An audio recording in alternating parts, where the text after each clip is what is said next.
सभी को मेरा शून्य काफ़ी सोचने के बाद, काफ़ी तो नहीं, 1-2 मिनट सोचा मैंने इस बारे में कि आज किस बात पे चर्चा की जाए। तो एक सब्जेक्ट जो था अछूता रह गया था, वो है स्वप्न अवस्था।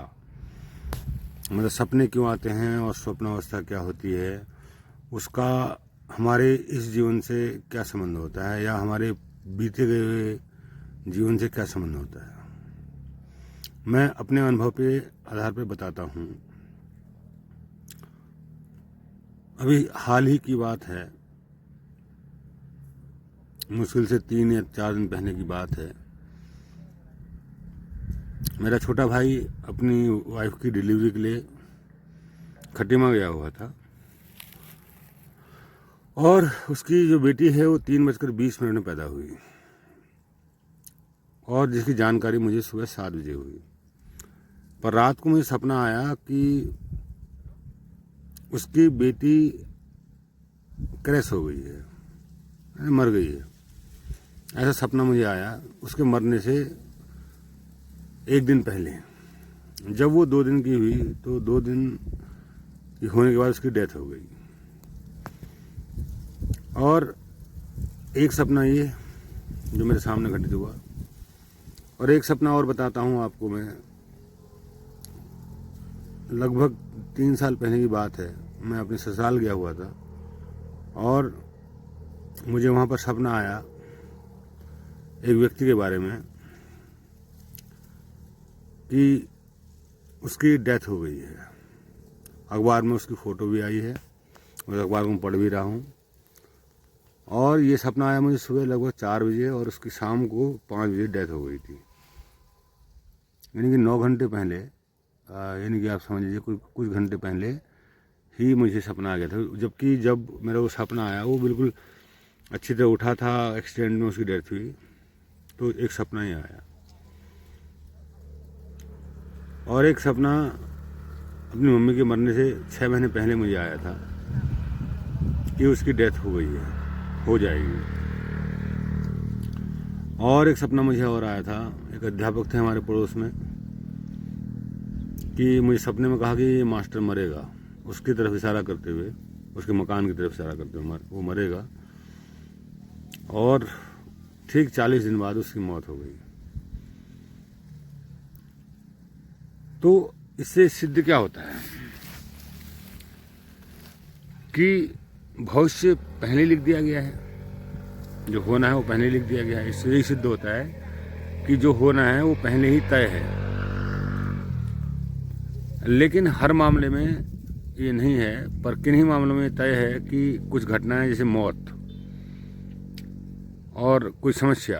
और एक समस्या मेरे साथ आजकल चल रही है कंस्ट्रक्शन वर्क की, तो उसमें किसी मेरी पड़ोसी ने आपत्ति करी। तो उसमें मुझे सपना आया कि पहले नदी को मैं पार कर रहा हूँ, मेरा जूते का तलवा निकला हुआ है, और वो जो नदी है वो मेरी जानी पहचानी नदी, गांव की नदी है। और जैसे मैं नदी के पास गया तो उसमें पानी बहुत ज़्यादा था। तो मैं चौंक गया, मैंने कहा इसमें ये तो पानी नॉर्मल रहता है, इसमें पानी तो हम इसको यूँ ही पार कर लिया करते थे, और आज तो बहुत पानी है। और एक उस नदी के पार एक व्यक्ति है, वो कह रहा तुम आ जाओ।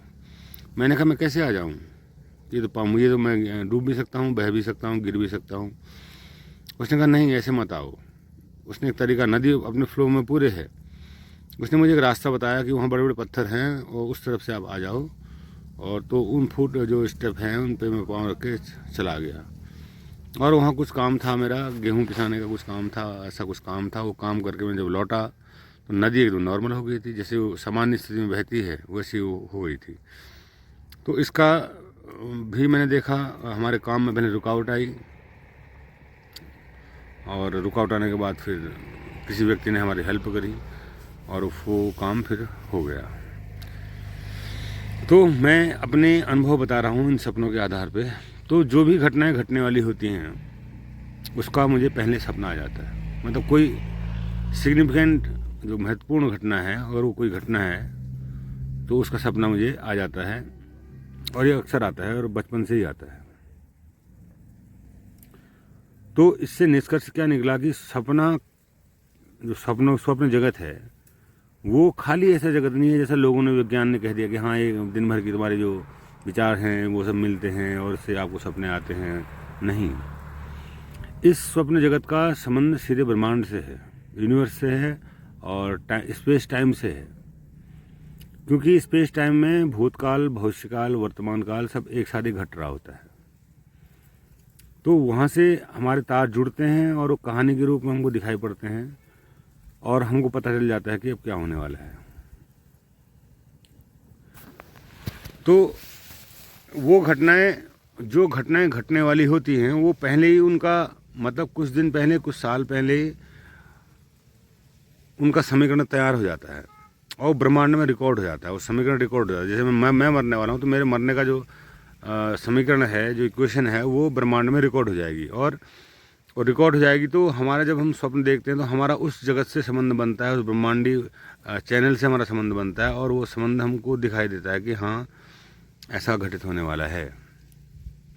तो स्वप्न यूं ही नहीं आते हैं, स्वप्नों के मतलब भी होते हैं। और कुछ स्वप्न जो है जिनका अर्थ हमें समझ में नहीं आता, वो भी अर्थहीन नहीं होते हैं, पर वो अलग बात है, उनका अर्थ हमें समझ में नहीं आता। क्योंकि स्वप्न जगत आता है आपके अवचेतन से। अवचेतन में आपका अनलिमिटेड डाटा होता है, हमारा यादों का, मेमोरीज का, या हमारा ब्रह्मांडी कनेक्शन जो होता है वो अनलिमिटेड होता है। इसीलिए हमको उन सब सपनों का पता नहीं चलता है।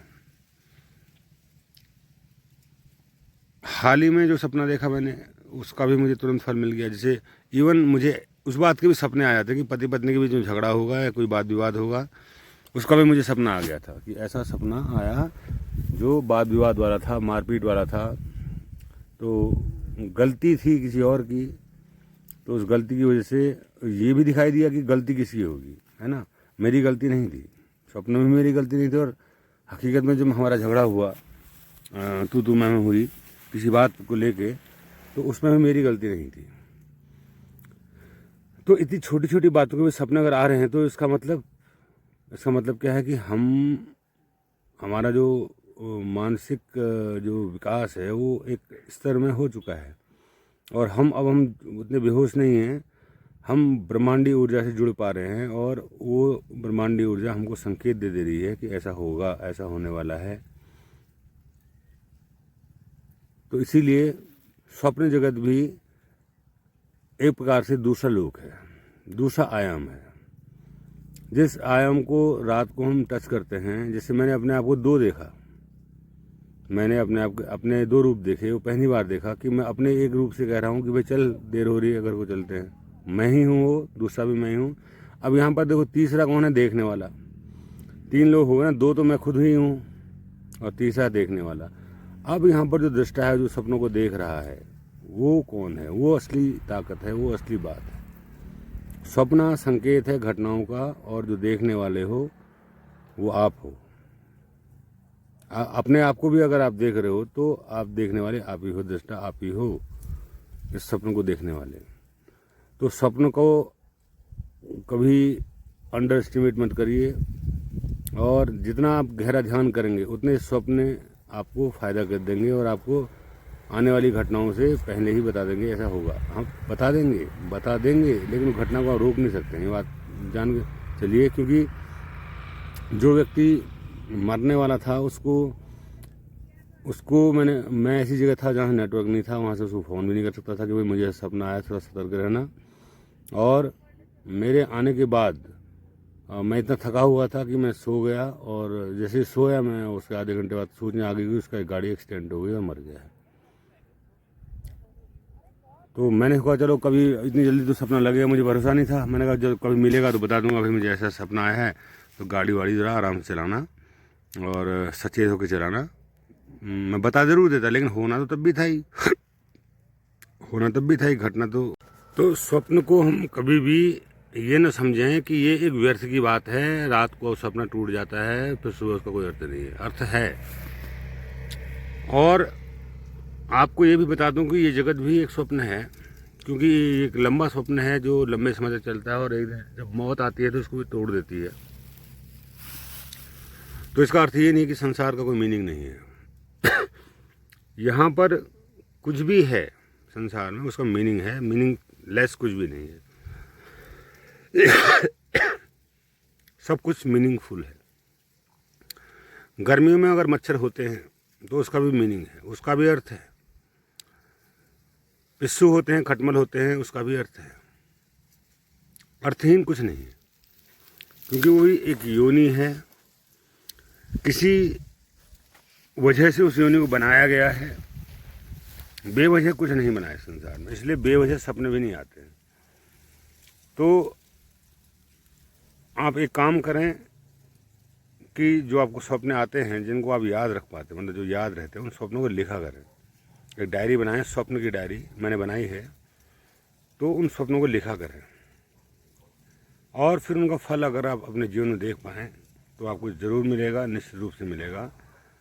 डिट्टो वही नहीं मिलेगा, लेकिन उस जैसा कुछ न कुछ मिलेगा। उसका फिर परिणाम भी लिखें कि उसका परिणाम क्या हुआ। मैंने उन सारे सपनों को लिखा है, और कुछ सपने तो ऐसे हैं जो आज भी मुझे याद है, बचपन के देखे हुए सपने भी याद हैं। जब मैं छोटा था, 4-5 साल का रहूँगा, तब के भी सपने मुझे याद हैं। कुछ सपने ऐसे होते हैं जिनको हम भूल नहीं पाते हैं, तो उनमें से एक सपने ये भी है। का जो मनोविज्ञान है, इस पर बहुत रिसर्च भी हुई है स्वप्नों पर। स्वप्न के आधार पर हम आपके व्यक्तित्व को भी तय करते हैं। स्वप्न के आधार पे हम बहुत सारी बातों को एनालाइज करते हैं, स्वप्न के आधार पे कि आपको कैसे सपने आते हैं। उससे आपका चरित्र भी दृष्टिगोचर होता है। अब एक सपना है, मैंने शायद पहले भी जिक्र किया था एक वीडियो में, कि सपने में देखता हूँ, वो सपना मुझे बार बार आता है, रिपीटेडली आता है, हफ्ते में, कभी 10 दिन में, कभी महीने में, कभी कुछ समय के गैप में, कभी लगातार, है ना। तो सपने में ये देखता हूँ कि मुझे परम शक्तियाँ मिल चुकी हैं और पूरी दुनिया मेरे पीछे लगी हुई है। सब लोग मुझे चाह रहे हैं, सब मुझे पसंद कर रहे हैं, और मुझे अद्वितीय, मतलब एक प्रकार से ये होगी भगवान बन जाने वाली बात। सपने में मैं भगवान बन जाता हूँ, मतलब भगवान के तुल्य बन जाता हूँ। ऐसा सपना भी मुझे रिपीटेडली आता है, कई बार आता है। अब इसका मैं इतना ही अर्थ निकाल पाया कि मैं ज्ञान को उपलब्ध हुआ। आज मैं ऐसी स्थिति में हूँ कि जैसी स्थिति में बुद्ध थे, जैसी स्थिति में महावीर थे, जैसी स्थिति में ओशो थे, जैसी स्थिति में रामकृष्ण परमहंस थे, तो ऐसी स्थिति में मैं हूँ। मैं अपनी चेतना को ऐसी स्थिति में पाता हूँ। तो ये वो सपने के माध्यम से भी मुझे सब बातें पता चल जाती हैं। और समाधि में भी ये बातें पता, समाधि में तो जो मैंने बताया, यूनिवर्स का मेरा एक महत्व प्रश्न था यूनिवर्स के बारे में। वो जब मैं गहरी समाधि में गया तो मैं वही पूछा, पूरे अस्तित्व से पूछा, ब्रह्मांड से पूछा कि तुम्हारा राज क्या है, कहाँ तक तुम कब तक एग्जिस्ट करते हो, कब कौन सी तुम्हारी शुरुआत है। तो उसका मुझे सही सही जवाब मिला कि सृष्टि जो है शून्यवत है। और जैसा कि लोग कहते हैं, विज्ञान कहता है कि आकाश जो है बिग बैंग से पहले आकाश भी नहीं था। और लेकिन मेरे देखने में ऐसा नहीं आया। ये आकाश एक ऐसी चीज़ है जिसको किसी प्रकार से भी न सिकुड़ा जा सकता है, न फैलाया जा सकता है। आकाश खाली स्थान है, स्पेस है। स्पेस के साथ कुछ भी नहीं हो सकता है। तो स्पेस जैसा था वैसा है, और सदा एक सा ही है, एक सा ही रहेगा। आकाश है, खाली आकाश। हाँ, इसके अंदर होने वाली जो घटनाएं हैं उनमें बदलाव होता है, उनमें परिवर्तन होता है। और ये आकाश ही एक प्रकार से निर्माता भी है और विध्वंसक भी है।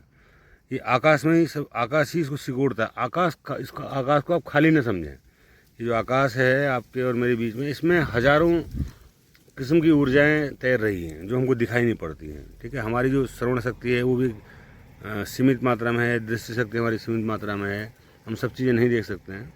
तो इसीलिए आकाश भी भरा पड़ा है ऊर्जा से। और ये ऊर्जा जो खाली आकाश, ये ऊर्जा है, यही निर्माण करती है जीवन का, चेतना का। यही निर्माता है, और यही निर्माता है आपके स्वप्नों का, आपके आने वाले भविष्य का, आपके किसी भी प्रकार की समस्या का। यही जन्मदाता भी है और यही इसका समाधान भी करता है।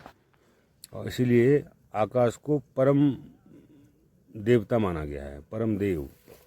आकाश जो है व्योम देव, मैंने परम देव, उनसे बड़ा कोई देव नहीं है। ठीक है, हमने देवता कहा है ना, देवता जैसे कि जल देवता और धरती माता, अग्नि देवता, वरुण देवता और वायु देवता।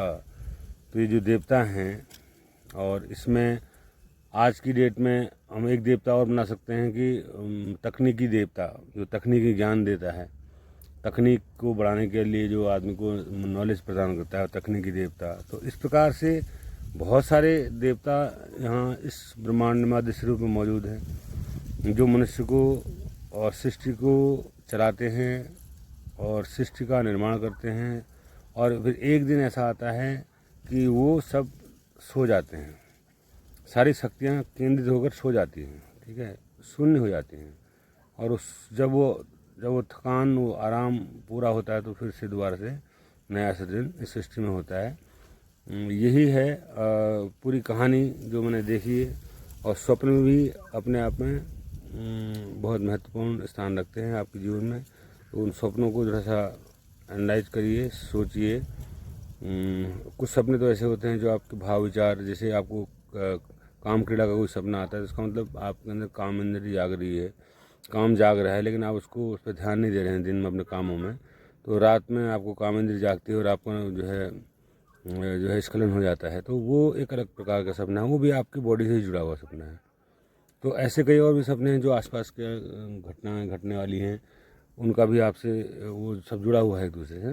तो इसलिए उन पे आप बहुत ध्यान दें, तभी आपकी जो ये यात्रा है और ज़्यादा बेहतर ढंग से सफल होगी। सभी को मेरा सुनना, नमस्कार।